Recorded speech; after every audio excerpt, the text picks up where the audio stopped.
Hi, everyone. Good evening, and welcome to day 42. That's right, the answer to life, the universe, and everything. And because this is day 42, yes, there was absolutely only one acceptable t-shirt option for tonight. And I didn't paint that one. It says, I was a Whovian before Whovian was cool. I'll get back to that a little later. First things first. This episode is scripted. I needed to do this. I've spent the last 2 hours reviewing and re-reviewing. The reason it's scripted is not because I suddenly became organized. Just the opposite. It's because if I don't give myself at least some kind of leash tonight, I will disappear into one of my stories for 45 minutes, forget every other thing I wanted to talk about, and somehow end up explaining the complete history of obscure British television or overtone singing.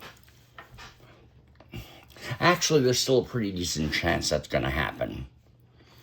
So, for starters, today was a day off. No project work, no rehearsal work, no planned vocal sessions. I did know that I was going to be doing some speaking today, a lot of it actually, and honestly that also felt like it was a good idea to do something different, save the voice until now. So instead of talking about singing today, I wanted to talk about the why. The things in my life that contributed to me ending up on this journey in the first place. And honestly, when I started thinking about that today, I realized something really strange. I did not become an a cappella person suddenly 2.5 months ago and say, time to go. In retrospect, I think I've been slowly turning into one pretty much my entire life. But to really understand why that's strange, I'm going to explain the overall strangeness that I already was, and well, I still am. Let's start in sci-fi. My sci-fi and fantasy obsession started about 20 years before I was born, because my father absolutely loved pulp science fiction magazines, the ones in the 40s, and science fiction from the 50s on. So I'm pretty sure all of that got hardwired into me before I even showed up. By the early 70s, I was already very heavily into what today we'd call anime, but it was before most people in the United States even knew what anime really was. I mean, the shows I watched were Astro Boy, Marine Boy, Speed Racer, Battle of the Planets, with Seven's Arc 7. I was basically doomed from the moment I could sit in front of a television set. And television in general honestly had a massive effect on me growing up. And it still does today. Doctor Who absolutely shaped me. Has Been Hotel has become one of my favorite modern shows because it's basically counterculture theater kid fever dream powered by incredible music, performances, and writing. There's also a Netflix series called Sense8 that I honestly think I could spend an entire week of episodes talking about by itself. It's one of the most emotionally human pieces of science fiction storytelling that I've ever seen. I really recommend this series with several caveats. So yeah, television and storytelling have always kind of been baked into my DNA.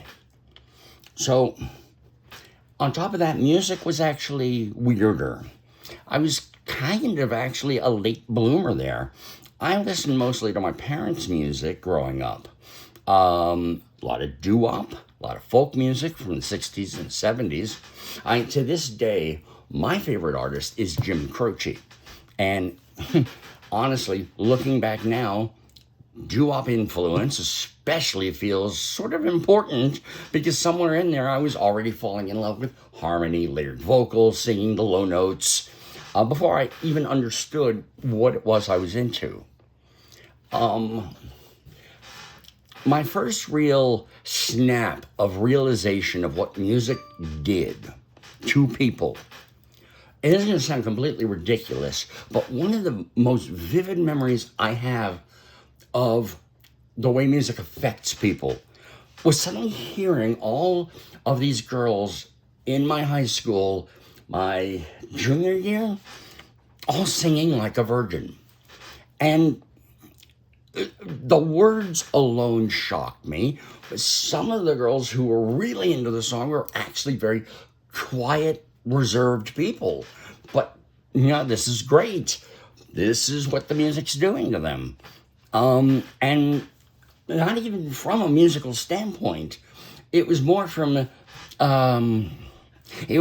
social and performance standpoint. Like suddenly music was becoming identity and attitude and performance and storytelling all at once. I would plunge deeply into music thanks to my undergraduate freshman roommate. Again, 2 episodes alone. Now, one thing I did become fascinated by very early were vocal sounds. Especially if somebody said that was impossible. As a kid, I remember seeing a special on HBO about ventriloquism called Dummies. Had a bunch of ventriloquists on the show. I think I was somewhere in the 8 to 10 range. One of the performers had 2 ventriloquism dummies at the same time, and part of the act was swapping their voices and having them protest. And then he finished the act with a song together. I think that's Forever Together, all of that stuff. At the very end of the song, in the last chorus, both of them sang at the same time. Now, I don't mean the ventriloquist and the dummy. I mean both of the ventriloquist puppets. They were singing together simultaneously. I could hear both their voices. And I was absolutely floored. My father was a doctor. He told me it had to be a trick because it wasn't physically possible. But having heard it, I knew, even as a kid, that he was wrong. What I had just experienced was very real. Over time, that eventually led me into learning about what's known as overtone singing. Things like Tuvan throat singing and all those bizarre things that human voices can apparently do when they basically decide to ignore the laws of physics or possibly game the system. So a few years later, I was around 14, I found a book. I think it was called Mouth Sounds. It was basically proto-beatboxing before most people even knew what beatboxing was, because for me, 14 would have been the early 80s.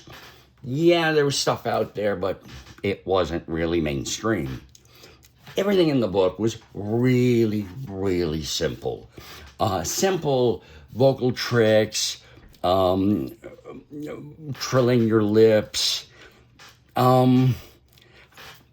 I even learned how to make myself sound like I was playing a Hawaiian guitar. And lots of fun, weird stuff. The only sound that completely eluded me was the water dripping sound. And to this day, decades later, it still haunts me. Because for starters, I never have been able to pull it off or figure out how to do it. But mainly because it's one of the sounds that Lane Steinhover in Voice Play loves to use, and I just keep hearing it. Okay.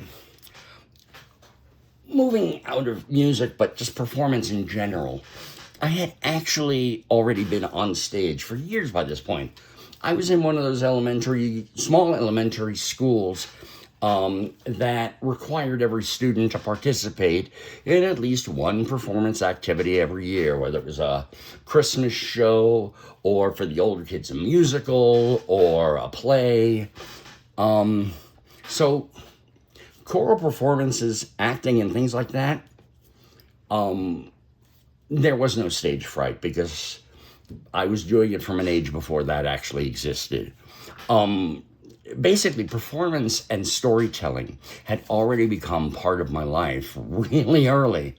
Actually, when I was really young, do you want to be a fireman or a spaceman? I actually wanted to be a film director. On some level, I still do. But I remember the first person who said, are you going to be the next Steven Spielberg? And I said, no. I want Steven Spielberg to be the primitive version of me, which as a kid is rather showing off a bunch of confidence and bravado, or strictly insanity, both of which could probably be diagnosed. But storytelling always mattered to me.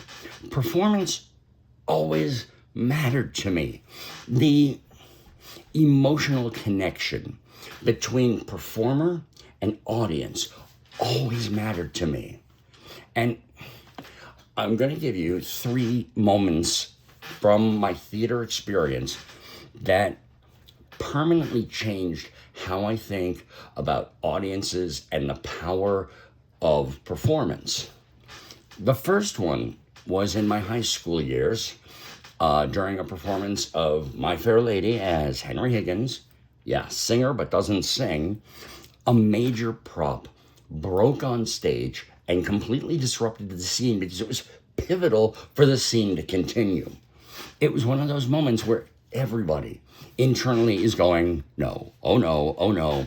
The improvs start from different sources. Even the audience knows damn well what's going on. Somehow, we fought our way through it and got done with the scene. I remember walking off stage, I was shaking. And then suddenly I heard the audience erupt into applause. That was the moment that I learned something very important. The audience does want you to succeed. Most audiences are not sitting there hoping you'll fail, waiting for you to fail. They want the magic to work. Now, I say most because there are critics and they hate everything. I know, I'll take that back. But the audience wants to be on your side. The second moment happened in my undergraduate years, my second year, when I got extremely sick during a production where I had a major supporting role. And at one point during the performance, right on the edge of the stage, sitting on a bench, I actually became sick on stage. Should I say all over the stage. Now, what blew me, I should use different words than that. What threw me immediately wasn't embarrassment. It was watching the cast and the crew and the director lock in on an even deeper level, pulling together to keep that show alive and moving. The really funny thing was that the audience thought it was intentional acting choices with some stage effects. My parents, who were in the front room, knew damn well it wasn't an effect or fake. Everybody else in the audience did. This honestly says, concerning things about acting choices at the time, I'm not sure what it says, but it says something. The third story for me is the most important one, and it's probably one of the proudest moments I have ever experienced in my life creatively. And this is still undergraduate, so you can tell this has stuck with me for decades. I finally got to take directing, and I was directing my first one-act play in college for an audience. The story centered around a boy who believed he could fly. Toward the end of the play, after an argument with the other kids, he runs toward a cliff wearing his wings made out of garbage bags, and jumps off the cliff. The script actually included technical guidance for how theaters could rig flying harnesses, get this, in the event that your theater community didn't have any boys that could fly. Now, for this scene, a harness wouldn't work and I didn't want to go there. So I got creative, thinking maybe this will work. I put the cliff actually at the back of the stage in darkness. Now, one of my closest friends, who was a really damn good actor, played the bully. He was also taller than everyone, and he was the linchpin for this to work. The boy screams, "I hate you all," runs into the darkness, and the bully yells, "Don't do it, don't jump." The cast was instructed silently count to 4 while keeping an eye on my friend. He's tall enough, you'll all see him. And on 4, everybody suddenly ducked and looked out over the audience as if the boy had just flown close over their heads, like a plane buzzing them. Now, I was standing at the back of the theater trying not to throw up in that theater for the second time in one undergraduate run. Then it happened. About 70% of that audience looked up. They followed the flight of a boy who was not there into the air above them. And I've never forgotten the image of sitting there and seeing the audience physically react to something invisible. I have never forgot the feeling of shock and admiration, because all of us believed in that thing for a moment. And that belief is what I really consider is core to storytelling. Art is this strange, unspoken conversation between the creator of the art and the person experiencing the art. And you'll note I'm generalizing art, not singing, not dance, not molding. Sometimes that conversation is comforting. Sometimes it's challenging, and sometimes it's an outright argument, but there is usually a conversation that occurs even if the person is resistant to actually caring about art. At its core, I think music, theater, and storytelling all operate on this visceral, subconscious level where people are communicating things that are difficult to explain directly. And honestly, that idea probably explains why I eventually crashed headfirst into a cappella. Because by the time I discovered groups like Rockapella, Take 6, the Bobs, the Mint Juleps, I already had all these strange puzzle pieces in my head. Harmony, vocal textures, impossible sounds, theater, storytelling,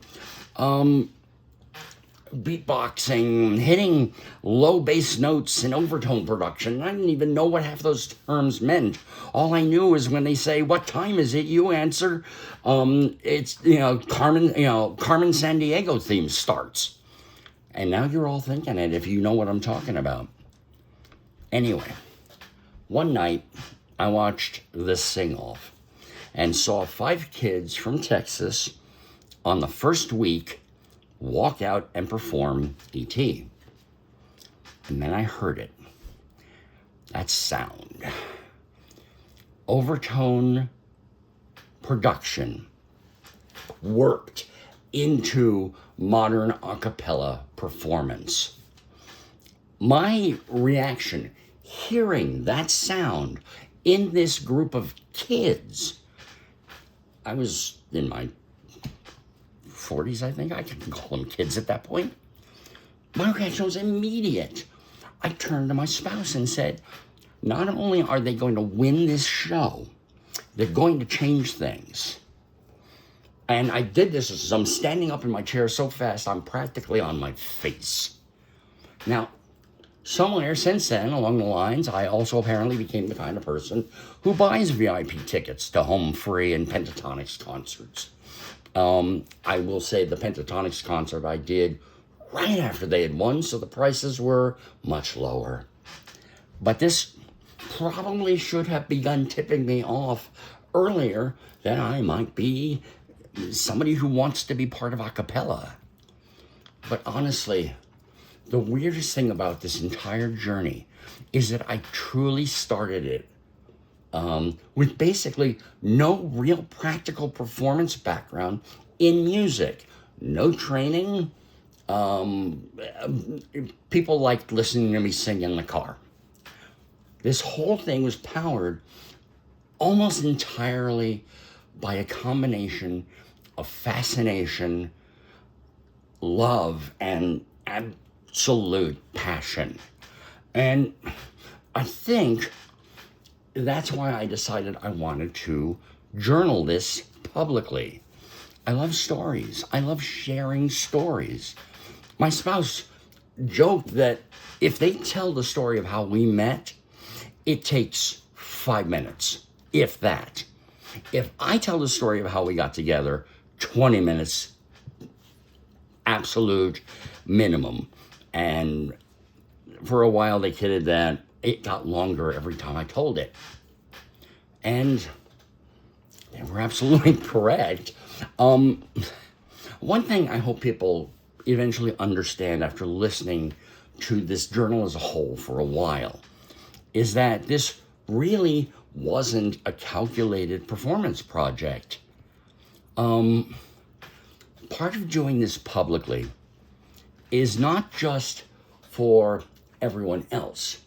It's something important for me, especially to the ADHD part of my brain that has spent an entire lifetime wondering whether every new obsession was just another temporary hyperfocus waiting to vanish when the next shiny thing appeared.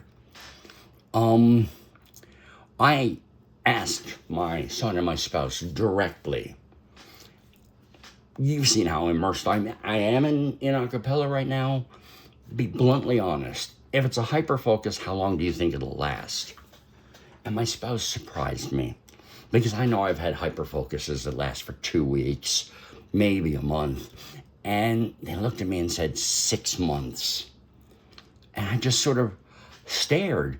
And they said, well, this is something you've always been passionate about. I wanted to prove to myself that this one isn't a hyperfocus. Honestly, I don't know. I don't want to believe that it's a hyperfocus. I think I have enough inside my brain that is always afraid that it is. But I don't know. But that's why I'm here. Anyway, before I go, I need to come back to the shirt. Yes, today's shirt says, I was a Whovian before Whovian was cool. Doctor Who was one of my first great fandoms and fandom loves. I discovered it when I was around 12 years old on PBS, randomly on a weekend. And I endured the dark years, which was between Sylvester McCoy and Christopher Eccleston. Paul McGann was good. It was just a badly written movie. And when the reboot finally arrived in 2005 with Christopher Eccleston, I actually was such a geek that I got my hands on the leaked first episode the day before it even aired in Britain. And when they played the opening theme, you can see it right now. It was there. I cried. It was my show and it was back, and I had no idea how big it was going to grow. If my memory serves correctly, the leaked version didn't even have a new theme yet. I was listening to the old theme. I think they were still just temporarily using that one. The new theme's fantastic too. But this finally brings me full circle back to 42 Day, which brings me back to the towel. Because yes, I know exactly where my towel is. From where I'm sitting, it's right there. It is folded neatly about 10 feet to my left inside a bookshelf. And it is probably one of my prized possessions on earth because it is a 6-color apple beach towel signed by Douglas Adams. Years ago, I rushed him after an Apple fireside chat that he gave about how he was going to release on PC and probably not Apple to an Apple audience. And I rushed him carrying the towel and a giant black marker. And he took one look at me, and I remember him saying, "That book has been out for decades. Nobody has ever asked me to sign a towel before." Very clever. And he signed it. And it's a clear signature. I've had to have that thing appraised. I'm not going to give details about that. But honestly, for me, there may not be a more perfect 42nd Day object in existence. It's my towel, it's my memories. So, tonight was different. No singing breakdowns, no vocal detective work, no car Drew versus studio Drew, just a little bit more about why I'm even here in the first place. And honestly, maybe that's appropriate for day 42, because if there's one thing I've learned from all the science fiction, theater, storytelling, music, fandoms, bizarre, impossible human sounds that somehow shaped my life, it's that the things that we love deeply enough eventually become part of who we are from then on. Anyway, thank you. I have gone off on the complete tangent today to share. But thank you, as always, for following along on this very strange journey. And of course, until tomorrow, don't panic. Later.